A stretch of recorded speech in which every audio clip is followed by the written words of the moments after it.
Boa noite, caros alunos e ouvintes. No ar, mais um programa Culturas e Identidades. Aulas voltadas para a história e a geografia míticas e a cultura simbólica dos povos falantes de língua portuguesa, prioritariamente. O tema da nossa aula de hoje será demonologia e o descobrimento do Brasil.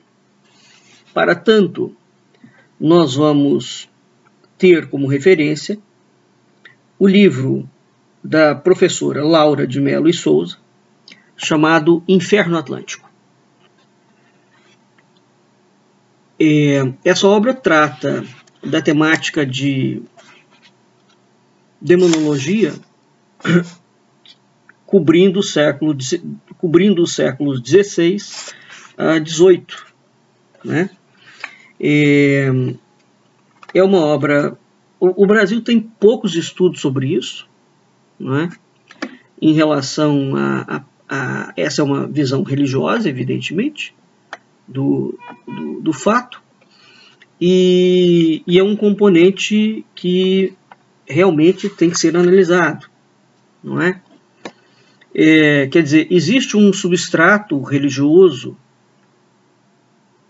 fundamental no processo dos descobrimentos, ou no processo que envolve a coroa portuguesa. Eu diria, isso não está no livro da Laura, sou eu que estou falando, eu diria que, no que diz respeito à presença religiosa no contexto da história de Portugal, nós temos, digamos, duas frentes distintas, tá? E as quais é preciso, de fato, separar.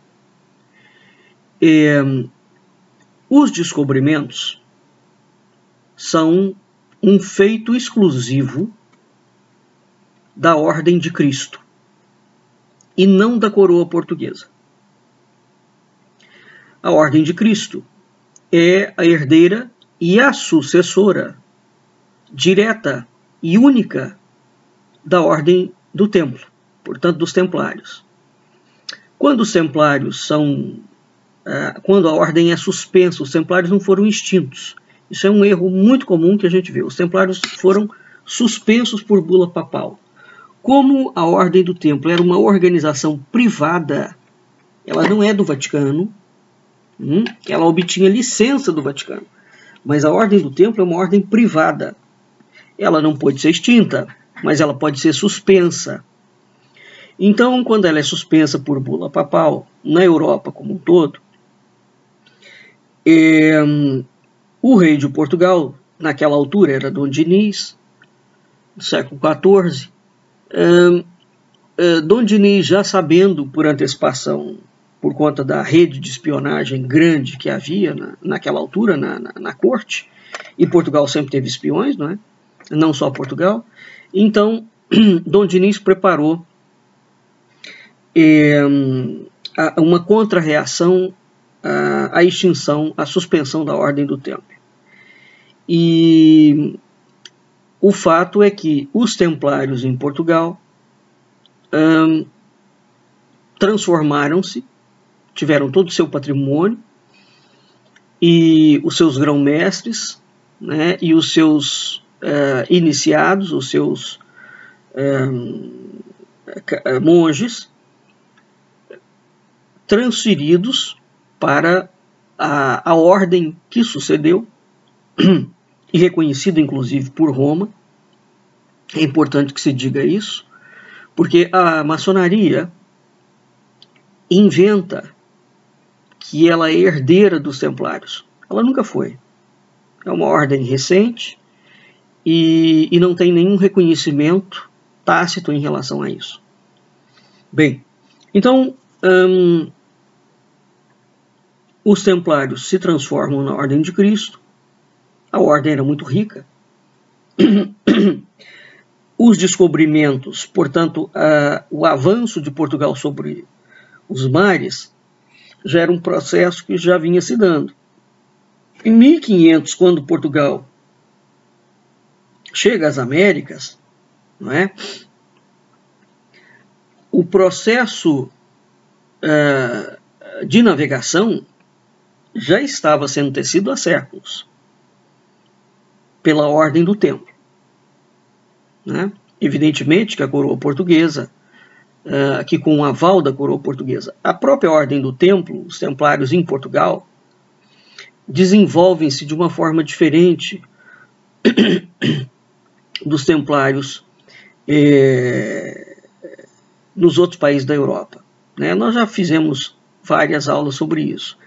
E, inclusivamente, temos um curso, que é a Ordem do Templo na Península Ibérica, onde é muito importante entender certos aspectos do surgimento da Ordem, tanto no que hoje nós chamamos de Espanha, bem como em Portugal, não é? Porque havia um projeto para a construção de um metacristianismo templário durante a Idade Média, que foi levado a cabo pela Ordem de Cluny, depois pela Ordem de Cister e depois pela Ordem do Templo, né? Bem, então, voltando, nós temos, portanto, dois momentos distintos espirituais. Uma é a atuação da Ordem do Templo, ou da Ordem de Cristo, como queiram. Outra é a atuação da Igreja Católica Romana. Então, em termos de objetivo e de missão, não é? Concretas, as ações são bem distintas. Para nós termos uma ideia dessa distinção, enquanto a Ordem, e sobretudo o infante Dom Henrique, né, que era o grão-mestre da Ordem, naquela altura, antes dos descobrimentos, enquanto o infante Dom Henrique está ocupado e com seus navios em África, tentando abrir um canal de comunicação para reconquistar Jerusalém, veja bem, os templários, portanto, tinham um projeto de reconquista de Jerusalém. Isso é algo muito sui generis, porque nós não estamos mais no período das cruzadas, né? Muito pelo contrário. As cruzadas já tinham sido extintas há séculos. Então Portugal ainda permanece sobre uma demanda espiritual da reconquista de Jerusalém. Isso é um ponto importantíssimo. E, depois nós temos um redirecionamento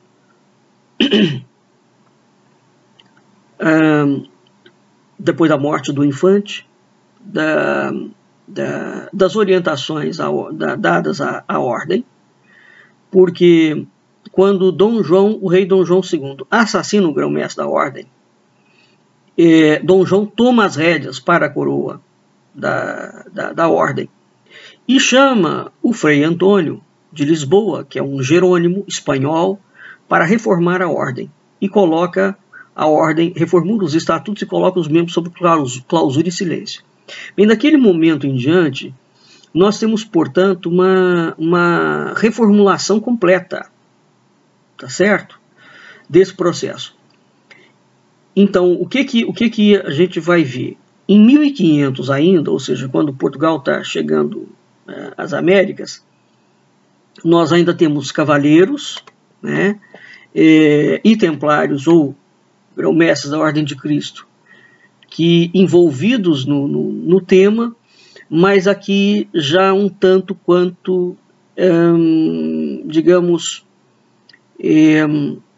misturado, né, com outros interesses que, de certa forma, divergiam dos interesses originais da ordem, né? Bem, a partir daquele momento, portanto, instaura-se, de Dom João II em diante, instaura-se um outro processo.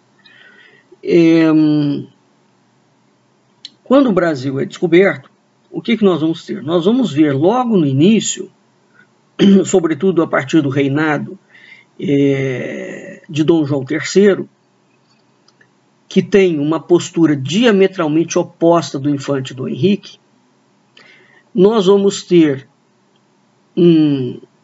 a partir do reinado de Dom João III, a entrega do Brasil, de fato, à Igreja Católica.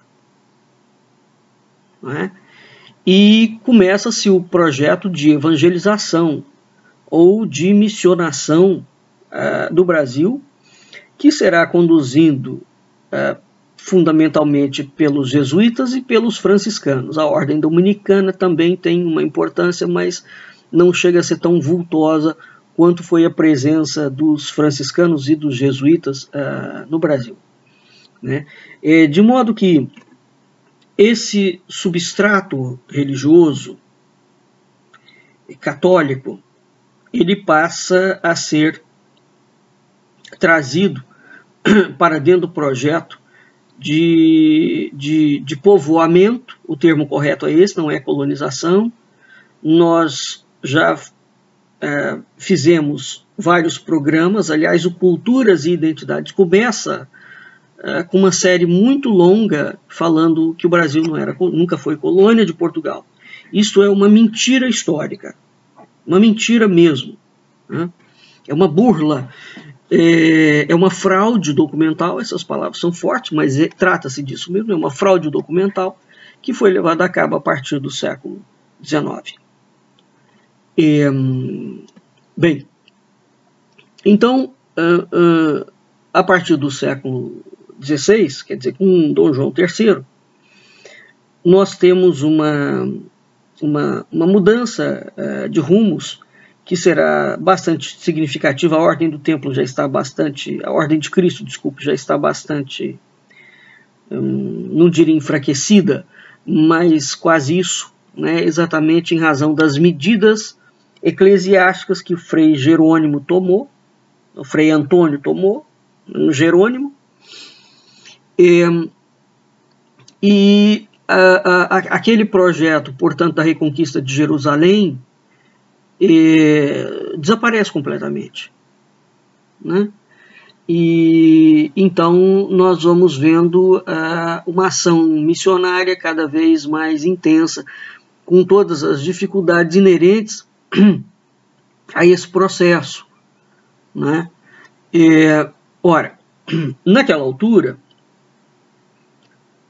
todos os povos, a Igreja Católica tem como premissa, como toda religião, o processo da conversão.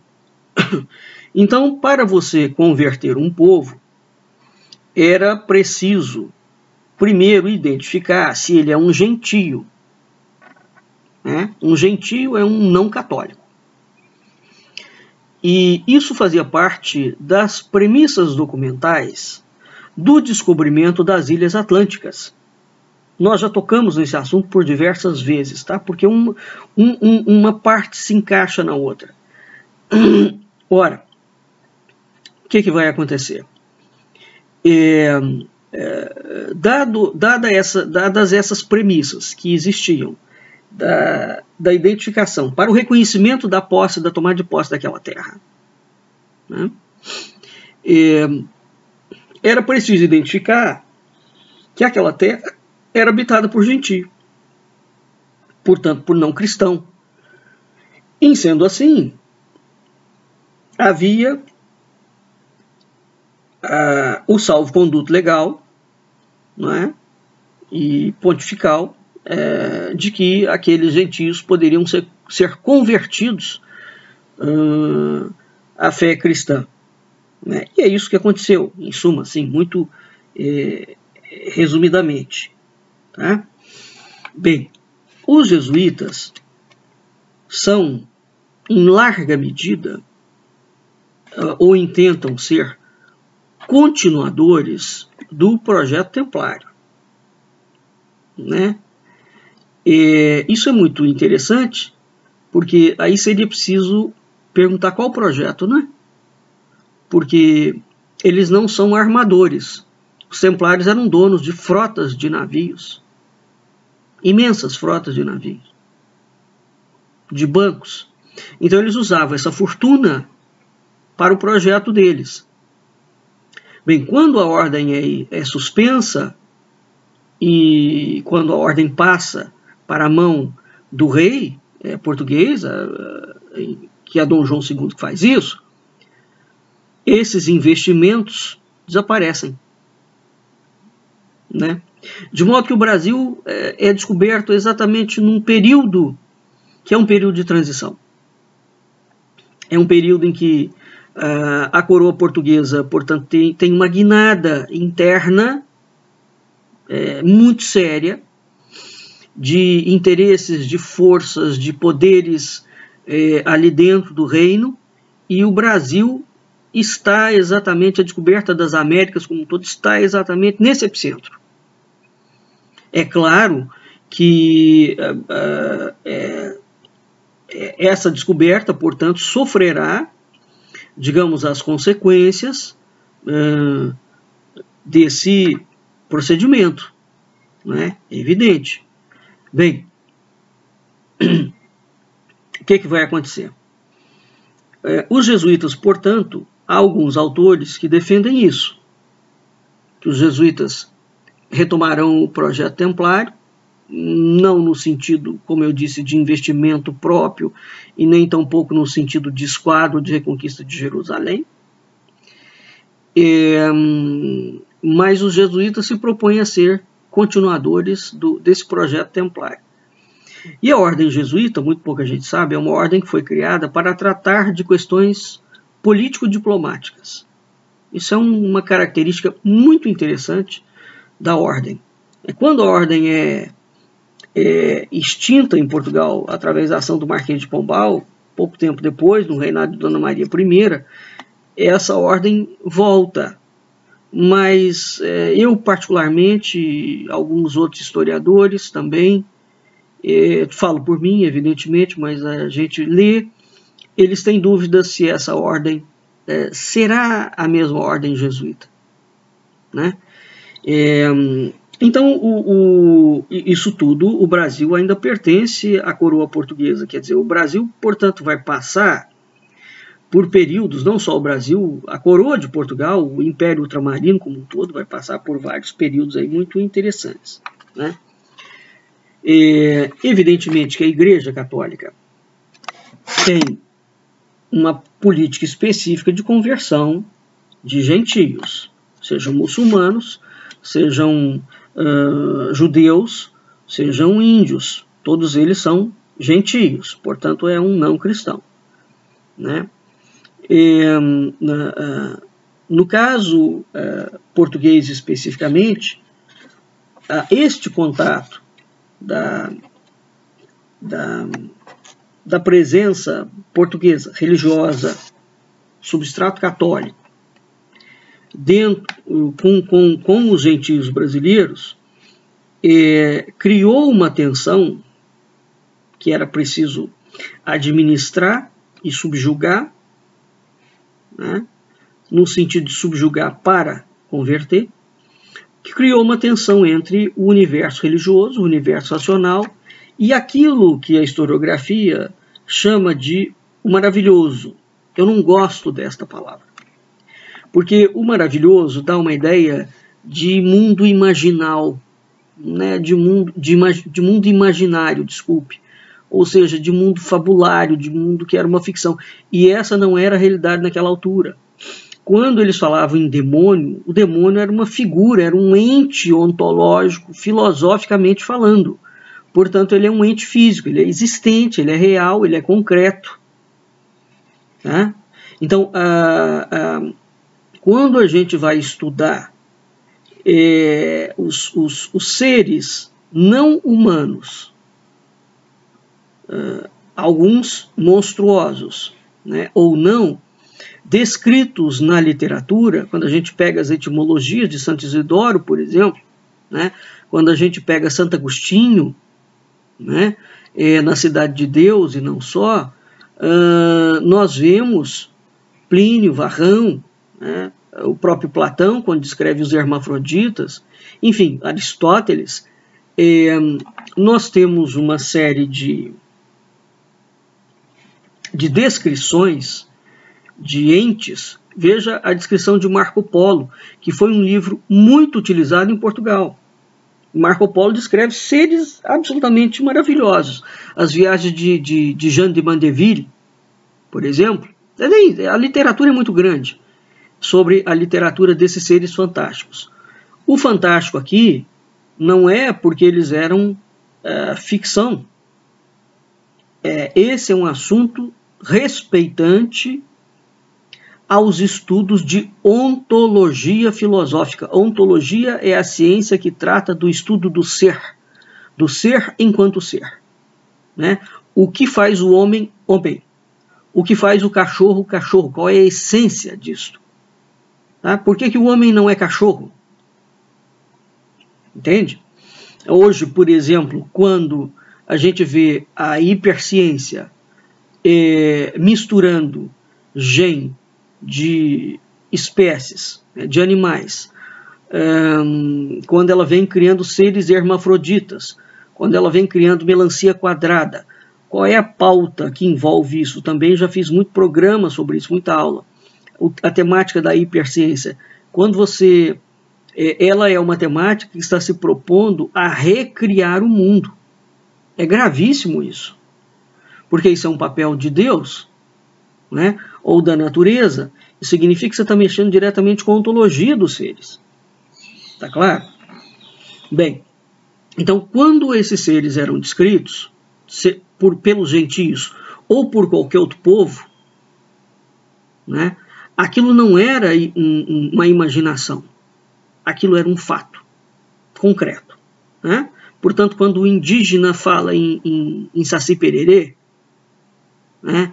Em Caipora, em Curupira, em Uiaras, em Moiraquitãs, né? Em Tupã, né?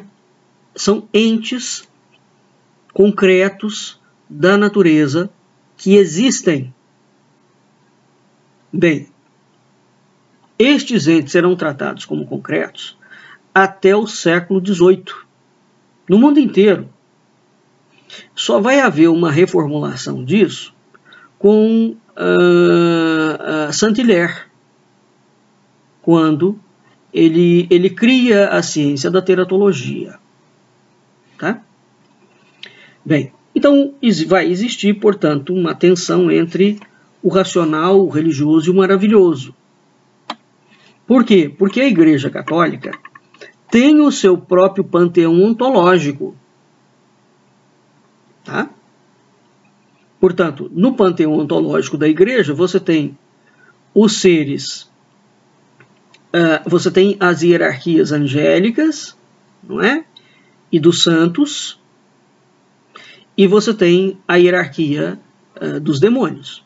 São categorias ontológicas. O demônio é um ente concreto.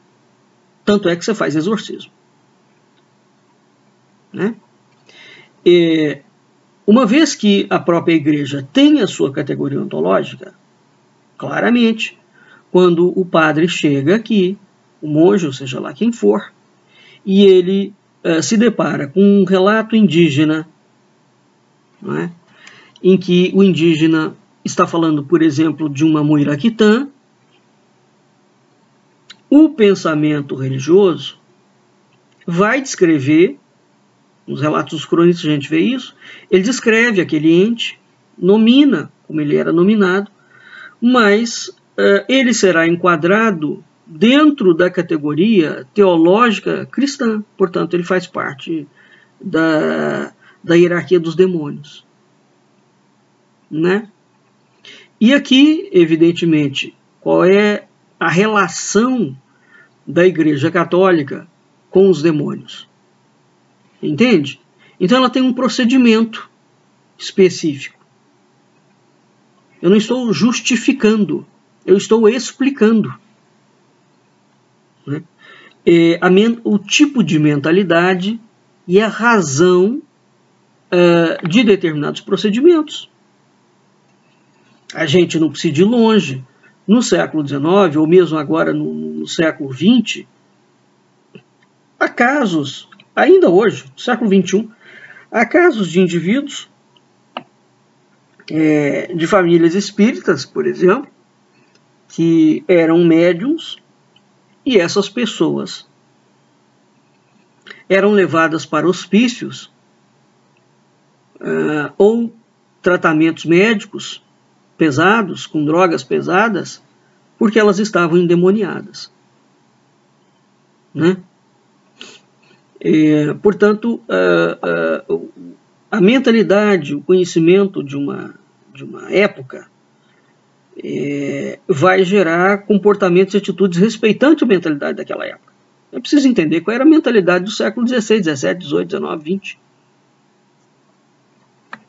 Os padres, quando vinham, por mais que os jesuítas tivessem uma abertura ao diferente, e tinham, bem como os franciscanos, é preciso que se diga isso, né? Os jesuítas se deparam com um tipo de concepção e de mentalidade bem diferente. Portanto, a mentalidade onde o plano religioso ocupava o lugar dentro da Igreja Católica, ela vai, no contato com os gentios, ter que se reajustar e ter que tentar entender, uma vez que eles estão vindo para fazer povoamento e catequese, conversão.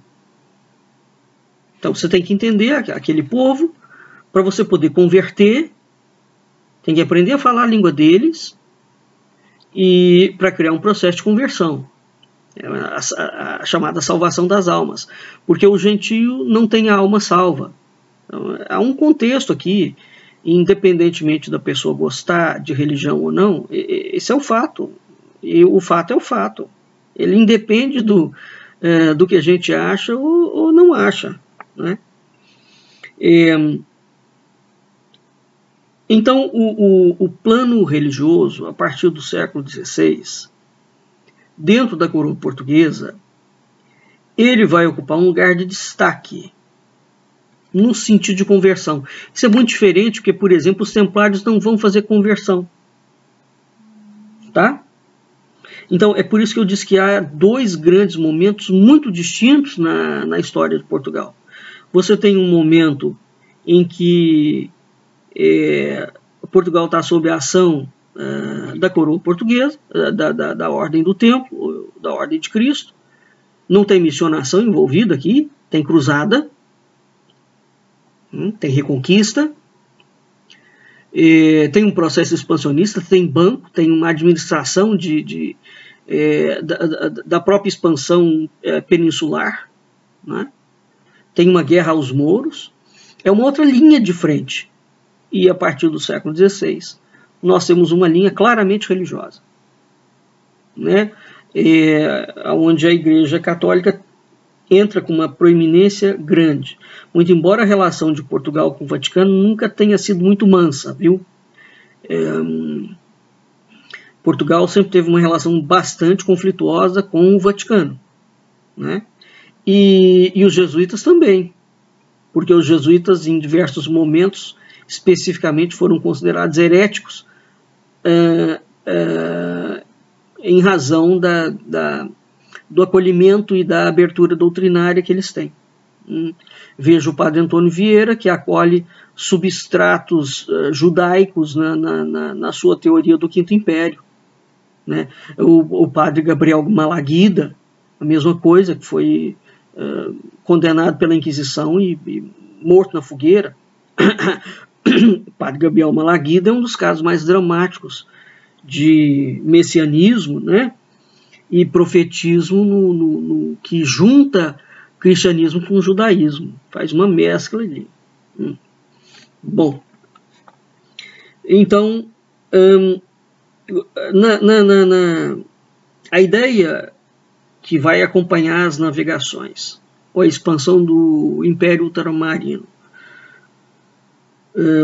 vai caminhando junto com a ideia de difundir a fé católica. Na crônica do descobrimento e conquista da Guiné, de Gomes Eanes de Zurara, que foi um dos diretores da Torre do Tombo, o Zurara deixa muito claro o missionarismo da coroa portuguesa, o missionarismo luso, né? E veja o que ele fala, abre aspas, a quinta razão, ele está listando aqui no caso as razões que moveram o infante do Henrique aos descobrimentos marítimos. A quinta razão foi o grande desejo que havia, no caso o infante, de acrescentarem a santa fé de nosso Senhor Jesus Cristo e trazer a ela todas as almas que se quisessem salvar, conhecendo que todo o mistério da encarnação, morte e paixão de nosso Senhor Jesus Cristo foi obrado a este fim, por salvação das almas perdidas, as quais o dito Senhor queria, por seus trabalhos e despesas, trazer ao verdadeiro caminho. Então veja, aqui você pode estar pensando que é só uma questão de catequese. Não, o plano do infante era a reconquista de Jerusalém. Então esse missionarismo aqui é um missionarismo diferente, viu? É bem diferente do que vai acontecer já no reinado de Dom João III. Bem, então isso é Gomes Zurara, que é uma das fontes primárias em Portugal. É importantíssima de serem lidas, e no Brasil, o brasileiro não fala disso, né? A historiografia nacional. João de Barros é um outro grande cronista. Ele tem uma obra monumental chamada Décadas, né? Aí ele vai falar sobre a Ásia, sobre a África, enfim, sobre as Américas. João de Barros dá prosseguimento às ideias de Zurara, né? Dizendo que o infante, né, trabalhava para essa missionação de salvação das almas. Para você salvar a alma, você tem que converter. Para você converter, você tem que identificar que ela não é cristã. Uma coisa leva a outra, né? Então, o infante, por exemplo, vai determinar a João Gonçalves e a Tristão Vaz, né, que fossem à África, descessem pela costa africana. Explorando a costa africana, é preciso entender a palavra, com um espírito comercial e de cruzada. A cruzada não é um espírito de conversão. A cruzada é um espírito de reconquista, de espaços. Uma vez que você tomou aquele espaço, né, toma Jerusalém aos mouros ou aos judeus. Uma vez que tomou Jerusalém, aí abre outro processo. Então, a grande questão do infante em relação a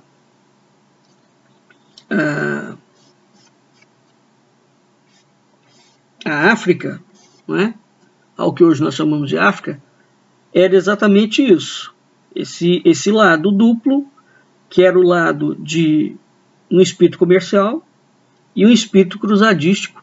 O infante financiou do próprio bolso, durante décadas, os navios dele parados em África, para abrir um rio que possibilitasse aos portugueses cair no Nilo. Era um projeto monstruoso de engenharia, tá?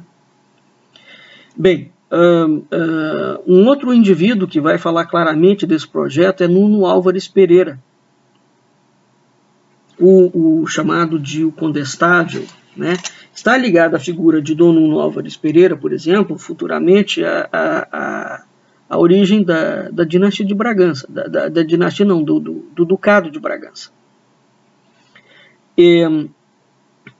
Cristóvão Colombo, nós já fizemos um programa sobre o profetismo de Cristóvão Colombo. Cristóvão Colombo também tem esse sentido de chegar ao Oriente, né, às Índias, e depois o sentido de ter chegado a Jerusalém para reconquistar, né? Então, uma vez descoberto o Novo Mundo, a própria palavra Novo Mundo, ou quarta parte da Terra, a terra, a chamada terra incógnita, nós também já falamos sobre isso. Todos esses termos, eles são termos técnicos, eles são termos que envolvem legislação, e eles são termos que envolvem uma mentalidade e uma ação político-administrativa, tanto do poder político quanto do poder religioso, tá? Então, descoberto o Novo Mundo, as Américas, o processo de povoamento trouxe, evidentemente, toda esta relação ontológica de seres, de hierarquias. Então vamos entender isto de uma forma muito clara. Isso tudo que eu estou explicando para vocês, evidentemente, não tem no livro da Laura. Sou eu que estou falando. Ela não entra nessa questão filosófica, né? Nem aborda isso. Isso não passa pelo universo mental teórico dela. Nem de nenhum historiador brasileiro. Né? A historiografia brasileira não mexe com isso. Mas isso é um fato. Né? Então, seria preciso, efetivamente, para os estudos históricos terem a profundidade que lhes é devido, pegar uma historiografia, historiadores sérios e filósofos sérios que estudem ontologia. Porque não tem como ter um entendimento correto da atuação religiosa sem falar na categoria de seres. Né? Deus é um ser, é o supremo ser. E este supremo ser, abaixo dele, né, o Criador, ele tem uma hierarquia que ele criou, que são os seres angélicos, tem um opositor dentro dessa hierarquia angélica, que é um anjo caído, que é Lúcifer. Então você tem, nessa hierarquia criacionista, nós temos uma linha que vai, digamos, categorizar o bem e outra linha que vai categorizar o mal. Não é? E esse embate entre o bem e o mal desenrola todo um processo. Veja que se você identifica alguém como ele estando conectado com o mal, no período da Inquisição essa pessoa é julgada.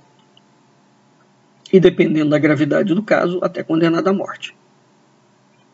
Né? Porque ela é identificada, mas ela está identificada com o quê? Só com a prática? Não, a prática, digamos, de magia, ou de profetismo, né? ou de possessão demoníaca, a prática por trás dela, o que está visível? A hierarquia. Esse é o ponto. Né? Porque se aquela pessoa é muito poderosa, ela está usando de certos encantamentos mágicos, quem está produzindo aquele poder é Satã, é o diabo. Então, o que existe aqui é, de fato, um embate ontológico entre seres, né, entre hierarquias. Uma hierarquia categorizada como do bem e a outra categorizada como do mal. Tá? Bem, Pero Góes, que é o donatário da capitania de São Tomé, no século XVI, ele escrevia ao monarca português queixando-se do estado caótico que se via entregue essa parte da coroa portuguesa. Né? Dom João III, quem é o rei? É Dom João III. Dom João III é o monarca de Portugal que praticamente vai criar e financiar os jesuítas. Né? Então, esse apelo que o Pero de Góes faz a Dom João III, de que em São Tomé havia muitos gentios, né? Essa carta que Pero de Góes manda a Dom João III é tão importante porque ele coloca o Brasil em vista. Ele fala, olha, resumidamente, se a coroa portuguesa não tomar uma decisão severa e séria, no sentido de promover a catequese aqui dos gentios, a coroa vai perder o Brasil em pouco tempo. Porque aqui a coisa é tão dramática que corre solta e nós corremos o risco de perder o controle. Bem, o que vai resultar disso? 3 anos depois, Dom João III manda para o Brasil Tomé de Souza. Que Tomé de Souza vem a ser o primeiro governador-geral. E junto com Tomé de Souza vêm os primeiros missionários, todos jesuítas. Tá? E Dom João esclarece aquilo de uma forma muito tranquila, quer dizer, a principal causa que ele mandou povoar as ditas terras do Brasil foi para que o povo dessa terra se convertesse à Santa Fé Católica. Dom João III é um rei muito católico, diferentemente dos reis portugueses, né, anteriores. Os Bragança terão, com algumas ressalvas, assim, um comportamento bem católico. Isso também é bem diferente, porque a monarquia portuguesa, de uma forma geral, Portugal teve 4 monarquias, com 34 reis. Né? Dessas 4 monarquias, 3 tiveram problemas seríssimos com a Igreja Católica. Seríssimos. Eles eram reis, diziam cristãos, porque naquela altura era o que, digamos, o nome, né? Mas quando você vai ver as contendas e a relação da coroa portuguesa com a Igreja Católica, sempre foi uma relação muito complexa, bastante rusguenta, a ponto de 34 reis, 19 foram excomungados. Isso dá uma ideia da complexidade da coisa, hein? É o que eu sempre falo. Portugal é um país cristão. Portugal não é um país católico. Tá? No período da coroa, né? Porque há uma diferença. O cristianismo tem diversos matizes, inclusive os chamados cristianismos heterodoxos, os cristianismos heréticos. Portugal é um país que milita dentro da heterodoxia cristã de uma forma muito intensa. Muito. Olha, a considerar, por exemplo, a quantidade de influência judaica e muçulmana que tem mesclado dentro do chamado cristianismo português, isso daria panos para manga. Eu citei há poucos minutos atrás a atuação do padre Antônio Vieira, por exemplo. A visão profética e messiânica do padre Antônio Vieira é judaica. Completamente judaica. Né? Ele era considerado um monoponto. Também já fiz aula sobre isso. Bem,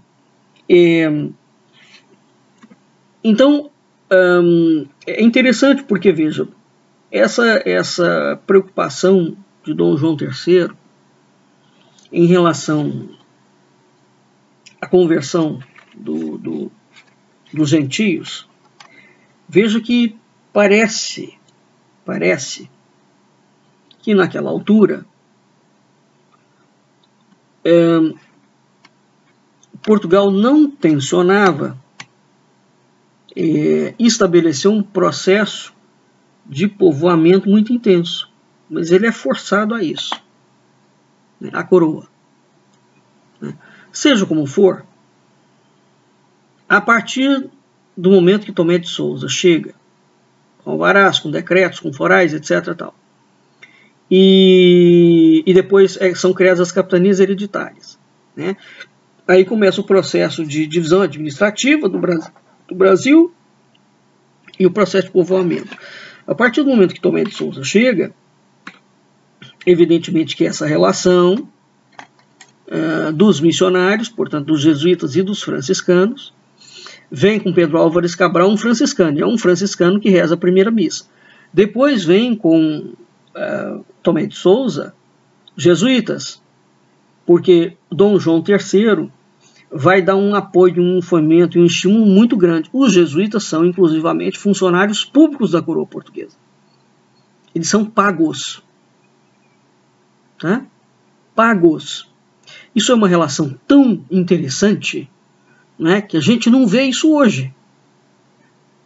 Imagina você pegar um padre em pleno século XXI e esse padre ser pago, digamos, pelo estado de Santa Catarina para fazer trabalho para o governador de Santa Catarina no sentido de converter.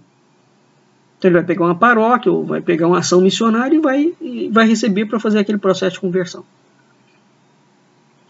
Isso é para nos dar uma ideia de como a mentalidade da época era completamente diferente.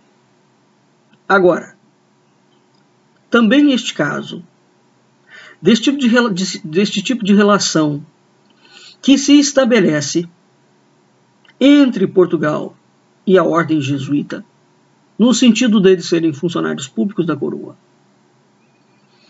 é algo sui generis. Né? É preciso que se faça essa chamada de atenção, porque esta relação nós não veremos com outros povos. A gente não vê ela, por exemplo, na Espanha. A Espanha trouxe muito jesuíta, né, também para fazer conversão, mas a relação era diferente. Então, perceba que a atuação da coroa portuguesa é uma atuação inovadora em muitos aspectos e, em muitos casos, esdrúxula, né? Para não dizer que ela entrou no campo da heresia pura. E no caso de Dom João III, que era um católico confesso, essa atuação é muito interessante, porque, na verdade, o poder religioso está submetido ao poder político. Então aqui nós temos uma submissão de Roma a Portugal. A partir do momento que a ordem é obrigada a obedecer ao rei. Portanto, ela descola, de certa forma, da influência papal. Percebem a profundidade da questão? Há outras nuances aqui, que se o neste projeto, que ultrapassam o mero catequismo. Né? Está se forjando, portanto, um modelo de Estado que mistura claramente o político com o religioso, aonde o rei gradativamente passa a ter determinadas prerrogativas papais, né? Bem, Dom João III morre, o filho primogênito dele tinha morrido, Dom João III morre e é sucedido pelo seu neto, né? Por Dom Sebastião. Dom Sebastião morre sem filho. Aí vem a tragédia de Alcácer Quibir, etc. E depois nós temos o período de interregno, que é quando Portugal passa, quando a gente fala Portugal, o Império Ultramarino passa a coroa de Espanha. Isso dura até 1640, no período da Restauração, quando é entronizada a dinastia de Bragança, né, com Dom João IV. Tá? Então veja, o início da história do povoamento brasileiro, Portugal passou por diversas fases e vai continuar assim. Vai continuar assim. Depois que Dom João II passa para toma o controle da Ordem de Cristo, Portugal vai passar por diferentes etapas. Diferentes etapas, né? A gente vê que a história de Portugal estava vindo de um fluxo, a própria história de Portugal continental muda completamente o fluxo, e depois esse Portugal vai conseguindo manter algumas tantas forças com muito conflito ainda, mas realmente, digamos, aquela perspectiva da ordem de Cristo, portanto, do início da nacionalidade portuguesa, vai sendo diluída, ou se não diluída na sua totalidade, muito transformada na sua essência, né? Bem, nós vamos ficando por aqui e nós vamos fazer mais aulas sobre essa questão da demonologia, porque é interessante, né, entender esse esquema mental, período do descobrimento, né, e ver, de certa forma, como é que essa tradição dentro do Brasil, né, foi, por esses grandes cronistas, foi sendo tratada. Tá certo? Então, nós vamos ficando por aqui e até a semana que vem.